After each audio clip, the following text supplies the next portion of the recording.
Hi dears, welcome back to Urban Taste. ഇന്ന് നമുക്ക് prawns chilli എങ്ങനെയാണ് തയ്യാറാക്കുന്നത് നോക്കാം.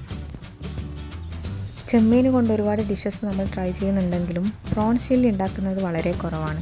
അപ്പോൾ ഇതിനാവശ്യമായിട്ടുള്ള ഇൻഗ്രീഡിയൻസ് എന്താണെന്ന് നോക്കാം. ഇവിടെ ആവശ്യത്തിനുള്ള ചെമ്മീൻ ഞാൻ കഴുകി വൃത്തിയാക്കി അതിൻ്റെ വേസ്റ്റൊക്കെ കളഞ്ഞ് വെച്ചിട്ടുണ്ട്. ഫ്രൈ ചെയ്യാൻ ആവശ്യമായിട്ടുള്ള ബാറ്റർ നമുക്ക് ആദ്യം തന്നെ തയ്യാറാക്കാം. ഇവിടെ ഞാൻ 1 table spoon cornflour, 3 table spoon maida, 1 table spoon ginger garlic paste, 1/2 teaspoon കുരുമുളക് പൊടി, ആവശ്യത്തിനുള്ള ഉപ്പ്, പിന്നെ 1 മുട്ട എന്നിവയാണ് ചേർക്കുന്നത്. വെള്ളം ചേർക്കുന്നതിന് മുന്നേ തന്നെ നമുക്ക് ഇതിലെ മുട്ട ഉടച്ച് നന്നായിട്ട് എല്ലായിടും മിക്സ് ചെയ്ത് കൊടുക്കാം. അതിന് ശേഷം പതിയെ ആവശ്യത്തിനുള്ള വെള്ളം ചേർത്ത് കൊടുക്കാം.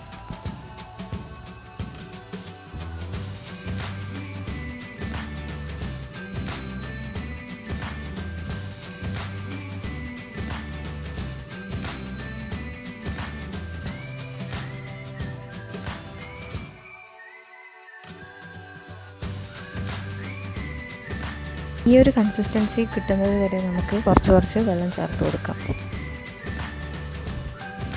നമ്മുടെ ബാറ്റർ ഇപ്പോൾ റെഡി ആയിട്ടുണ്ട്. ഇനി നമുക്ക് ചെമ്മീൻ എടുത്ത് ഇതിൽ മുക്കിയിട്ട് ഒന്ന് ഫ്രൈ ചെയ്തെടുക്കാം. ഫ്രൈ ചെയ്യാൻ ആവശ്യമായിട്ടുള്ള എണ്ണ ഞാനൊരു പാനിൽ ഒഴിച്ചു കൊടുക്കുന്നുണ്ട്. ഇത് ചൂടായി വരുമ്പോഴേക്കും നമുക്ക് ഓരോ പ്രോൺസായി ബാറ്ററിൽ മുക്കിയിട്ട് ഇട്ട് കൊടുക്കാം. ഇവിടെ ഞാൻ ചെമ്മീൻ്റെ പുറന്തോട് കളഞ്ഞിട്ട് തലഭാഗം നന്നായി ക്ലീനാക്കി തലയും വാലും ഒക്കെ എടുക്കുന്നുണ്ട്.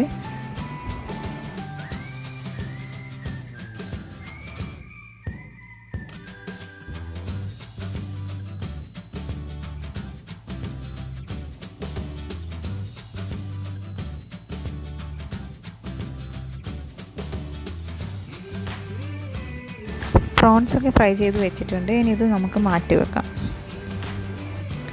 ഇനി ചില്ലിക്ക് ആവശ്യമായിട്ടുള്ള ഇൻഗ്രീഡിയൻസ് എന്താണെന്ന് നോക്കാം. ഞാനിവിടെ 1 ടേബിൾ സ്പൂൺ എണ്ണ എടുക്കുന്നുണ്ട്. ഇതിലേക്ക് ചെറുതായി കട്ട് ചെയ്ത് വെച്ചിരിക്കുന്ന ഇഞ്ചിയും വെളുത്തുള്ളിയും ചേർത്ത് കൊടുക്കാം. ഞാനിവിടെ 1 ടേബിൾ സ്പൂൺ ഇഞ്ചിയും 1 ടേബിൾ സ്പൂൺ വെളുത്തുള്ളിയും ചേർത്ത് കൊടുക്കുന്നുണ്ട്. ഇനി ഇതിലേക്ക് നമുക്ക് പച്ചമുളക് ആഡ് ചെയ്ത് കൊടുക്കാം. ഞാനിവിടെ 1 പച്ചമുളക് ഇട്ട് കൊടുക്കുന്നത്. സ്പൈസസ് കൂടുതൽ ഇഷ്ടമുള്ളവർക്ക് 2ഓ 3ഓ ചേർത്ത് കൊടുക്കാവുന്നതാണ്. ഇതിലേക്ക് ചെറിയ ക്യൂബ്സായി കട്ട് ചെയ്ത് വെച്ചിരിക്കുന്ന വലിയ ഉള്ളി ആഡ് ചെയ്ത് കൊടുക്കാം. ഞാനിവിടെ 1 മീഡിയം സൈസ് ഉള്ളി എടുക്കുന്നത്. ഇത് നന്നായി വഴറ്റി വരുന്ന ടൈമിൽ നമുക്ക് 1 ടേബിൾ സ്പൂൺ മുളക് പൊടി കൂടി ആഡ് ചെയ്ത് കൊടുക്കാം.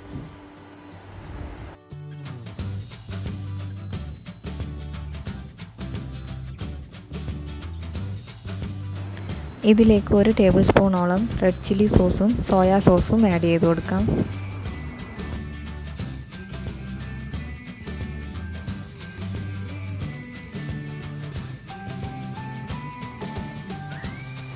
ഇനി ഇതിലേക്ക് കോൺഫ്ലോർ ബേസ് ആഡ് ചെയ്ത് കൊടുക്കാം.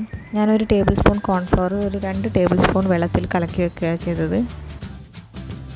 നമ്മൾ ഫ്രൈ ചെയ്ത് വെച്ചിരിക്കുന്ന പ്രോൺസ് ഇതിലേക്ക് ചേർത്ത് കൊടുക്കാം.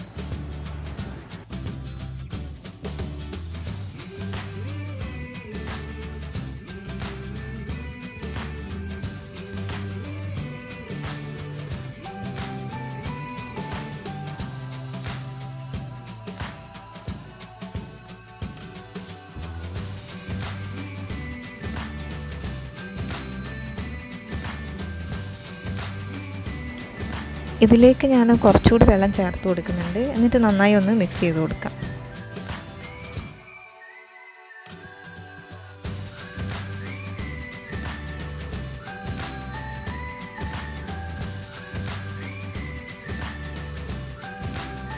ഇതിലേക്ക് ഇനി കുറച്ച് മല്ലിയില കൂടി നമുക്ക് ചേർത്ത് കൊടുക്കാം. അപ്പോൾ നമ്മുടെ പ്രോൺസ് ചില്ലി ഏതാണ്ട് റെഡിയായി വരുന്നുണ്ട്. ഇനി ഒരു 2 മിനിറ്റ് നേരത്തേക്ക് നമുക്ക് ഫ്ലെയിം ഒരു സിമ്മിൽ വെച്ചിട്ട് വേവിച്ചെടുക്കാം. ഇതിന് ശേഷം ഫ്ലെയിം ഓഫ് ചെയ്യാവുന്നതാണ്.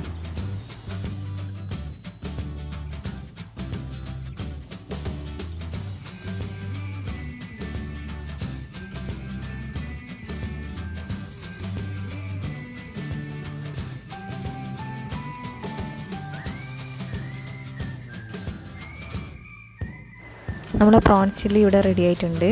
ഇതൊരു വെറൈറ്റി ആയിട്ടുള്ള ചില്ലി റെസിപ്പിയാണ്. നിങ്ങളെല്ലാവരും ട്രൈ ചെയ്ത് നോക്കണം. നിങ്ങളെ കമൻറ്റ്സ് അറിയിക്കണം.